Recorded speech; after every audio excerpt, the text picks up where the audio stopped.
Hello friends, কেমন আছো তোমরা সবাই? আশা করছি ভালোই আছো। আমি আজকে বানাচ্ছি কচু দিয়ে ডাল। তো খেতে তো ভীষণই টেস্টি, যে খাওনি সে একবার করে খেয়ে দেখবে। তার জন্য এখানে প্রথমে দিয়ে দিলাম, দেখো, কড়ার মধ্যে পরিমাণ মতো জল। তো তোমরা যে পরিমাণে ডাল বানাবে সেই পরিমাণ অনুযায়ী জল দিবে। তো এখন দিয়ে দিলাম এর মধ্যে লবণ, আর দিয়ে দিব হলুদ। যেহেতু আমি কচু দেবো এর মধ্যে, তো হলুদটা আগে থেকেই দিয়ে দিলাম।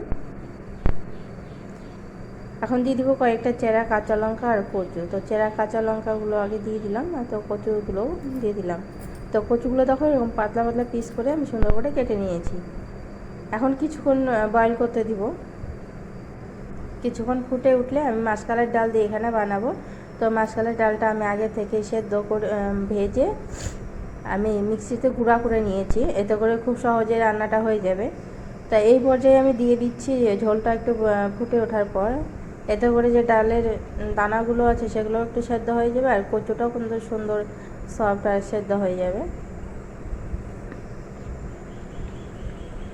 নাড়াচাড়া করে বেশ সুন্দর করে মিলিয়ে দিচ্ছি, যাতে দলা না পেকে যায়। তো বেশ অনেকটা টাইম ধরে দেখো আমি বয়েল করে নিয়েছি, আর অনেকটা কমেও গেছে। এখন এটাকে আমি নামিয়ে ফোড়ন দেবো। তো এখানে কড়াই গরম করতে বসিয়ে দিয়ে দিচ্ছি, আর কড়াই গরম হয়ে গেছে, দিয়ে দিলাম পরিমাণ মতো সর্ষের তেল। আর ডাল ঢালে এইসব না সর্ষের তেলের রান্নাটাই খেতে ভীষণ ভালো লাগে। এখন দিয়ে দিলাম গোটা জিরে ফোড়ন, আর দিয়ে দিব দুটো তেজপাতা নিয়েছি, তেজপাতা, শুকনো লঙ্কা। আদাটা আমি এখন দিব না, একটু ফোড়ন জিরে আর তেজপাতাগুলো একটু ভাজা ভাজা হয়ে আসবে, তারপর দেবো আদা। কারণ আদা দেওয়ার পরে না নাড়াচাড়া করা যায় না, তো খুন্তির মধ্যে লেগে যায়। তো এর জন্য আমি পরে দেবো, আদাটা দিয়ে আমি নাড়াচাড়া করবো না।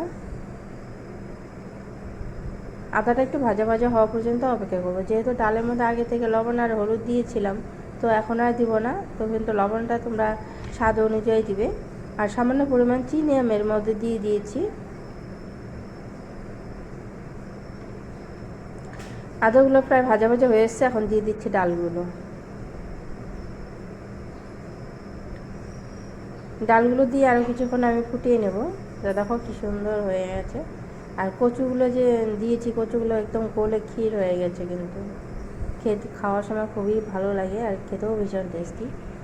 আশা করছি তোমাদের রেসিপিটা ভালো লাগবে, একবার হলেও বাড়িতে ট্রাই করে দেখবে। এখানে যে মাসকলাইয়ের ডাল দিয়েছি শুধু সেটা দিলেই হবে না, মানে তোমরা যে কোনো ডাল দিয়ে খেতে পারো।